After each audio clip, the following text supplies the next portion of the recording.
of a hard choice you'll face in the near future. It might be between two careers, artist and accountant, or places to live, the city or the country, or even between two people to marry. You could marry Betty, or you could marry Lolita. Or it might be a choice about whether to have children, to have an ailing parent move in with you, to raise your child in a religion that your partner lives by but leaves you cold, or whether to donate your life savings to charity. Chances are the hard choice you thought of was something big, something momentous, something that matters to you. Hard choices seem to be occasions for agonizing, hand-wringing, the gnashing of teeth. But I think we've misunderstood hard choices and the role they play in our lives. Understanding hard choices uncovers a hidden power each of us possesses. What makes a choice hard is the way the alternatives relate. In an easy choice, one alternative is better than the other. In a hard choice, one alternative is better in some ways, the other alternative is better in other ways, and neither is better than the other overall. You agonize over whether to stay in your current job in the city or uproot your life for more challenging work in the country because staying is better in some ways, moving is better in others, and neither is better than the other overall. We shouldn't think that all hard choices are big. Let's say you're deciding what to have for breakfast. You could have high-fiber brand cereal or a chocolate donut. Suppose what matters in the choice is tastiness and healthfulness. The cereal is better for you, the donut tastes way better, but neither is better than the other overall, a hard choice. Realizing that small choices can also be hard may make big hard choices seem less intractable. After all, we managed to figure out what to have for breakfast, so maybe we can figure out whether to stay in the city or uproot for the new job in the country. We also shouldn't think that hard choices are hard because we are stupid. When I graduated from college, I couldn't decide between two careers, philosophy and law. I really loved philosophy. There are amazing things you can learn as a philosopher, and all from the comfort of an armchair. But I came from a modest immigrant family where my idea of luxury was having a pork tongue and jelly sandwich in my school lunchbox. So the thought of spending my whole life sitting around in armchairs just thinking, well, that struck me as the height of extravagance and frivolity. So I got out my yellow pad, I drew a line down the middle, and I tried my best to think of the reasons for and against each alternative. I remember thinking to myself, if only I knew what my life in each career would be like. If only God or Netflix would send me a DVD of my two possible future careers, I'd be set. I'd compare them side by side. I'd see that one was better, and the choice would be easy. But I got no DVD, and because I couldn't figure out which was better, I did what many of us do in hard choices. I took the safest option. Fear of being an unemployed philosopher led me to become a lawyer. And as I discovered, lawyering didn't quite fit. It wasn't who I was. So now I'm a philosopher, and I study hard choices. And I can tell you that fear of the unknown, while a common motivational default in dealing with hard choices, rests on a misconception of them. It's a mistake to think that in hard choices, one alternative really is better than the other, but we're too stupid to know which. And since we don't know which, we might as well take the least risky option. Even taking two alternatives side by side with full information, a choice can still be hard. Hard choices are hard, not because of us or our ignorance. They're hard because there is no best option. Now, if there's no best option, if the scales don't tip in favor of one alternative over another, then surely the alternatives must be equally good.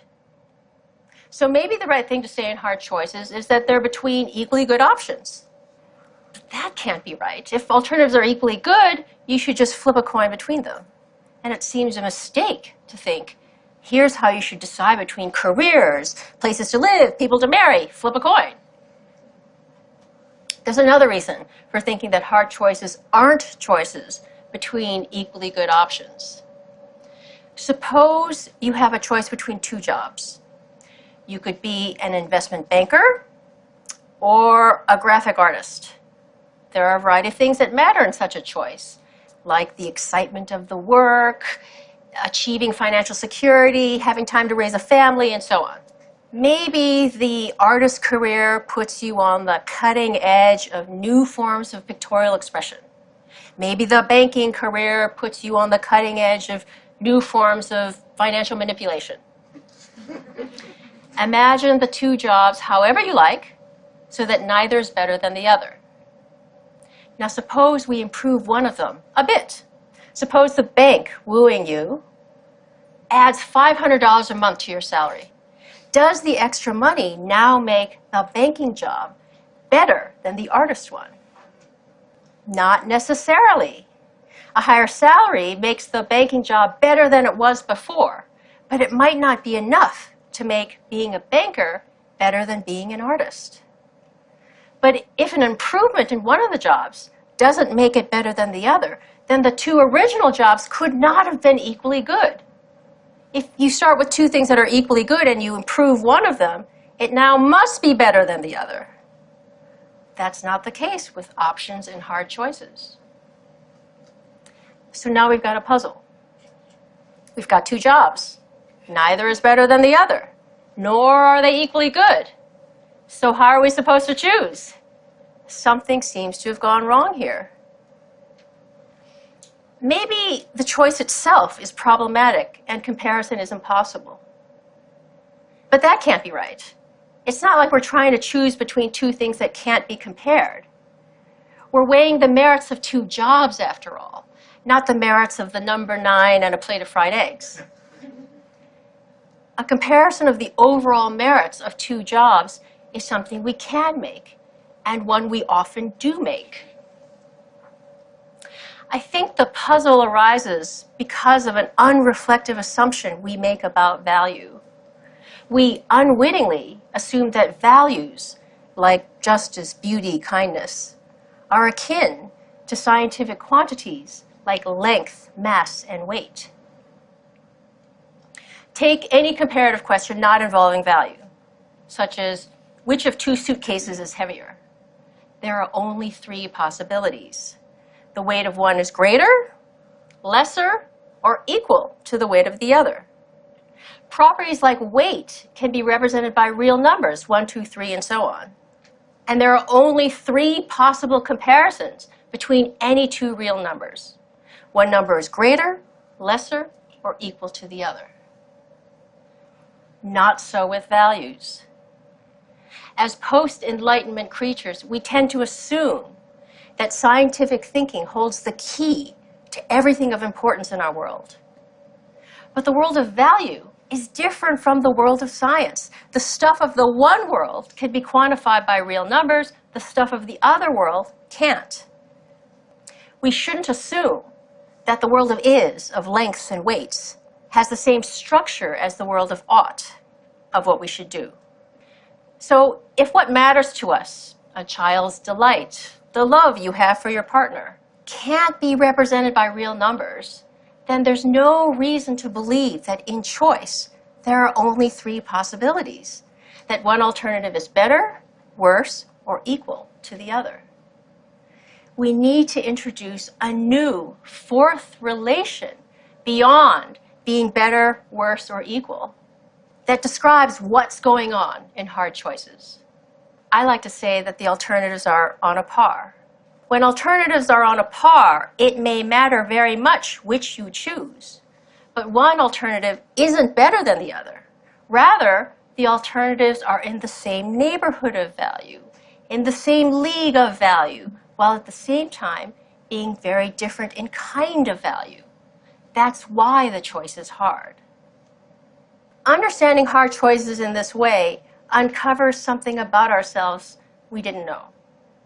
Each of us has the power to create reasons.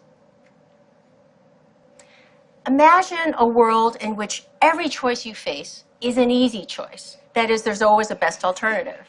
If there's a best alternative, then that's the one you should choose, because part of being rational is doing the better thing rather than the worse thing, choosing what you have most reason to choose.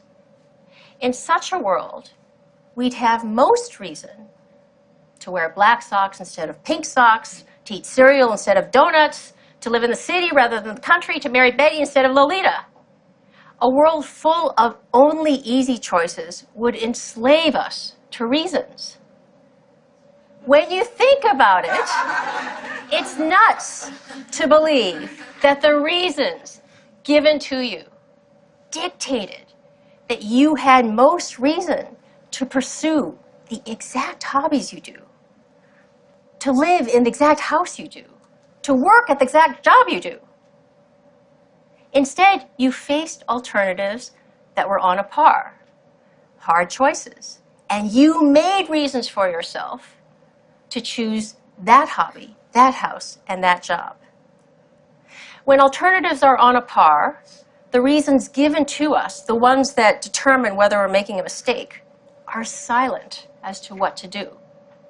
It's here in the space of hard choices that we get to exercise our normative power, the power to create reasons for yourself, to make yourself into the kind of person for whom country living is preferable to the urban life. When we choose between options that are on a par, we can do something really rather remarkable. We can put our very selves behind an option. Here's where I stand. Here's who I am. I'm for banking. I'm for chocolate donuts. This response in hard choices is a rational response, but it's not dictated by reasons given to us. Rather, it's supported by reasons created by us.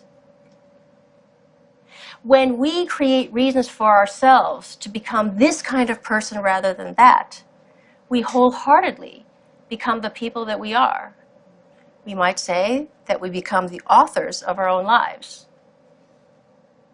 So when we face hard choices, we shouldn't beat our head against a wall trying to figure out which alternative is better. There is no best alternative. Instead of looking for reasons out there, we should be looking for reasons in here. Who am I to be? You might decide to be a pink sock wearing, cereal loving, country living banker. And I might decide to be a black sock wearing, urban donut loving artist. What we do in hard choices is very much up to each of us. Now, people who don't exercise their normative powers in hard choices are drifters. We all know people like that.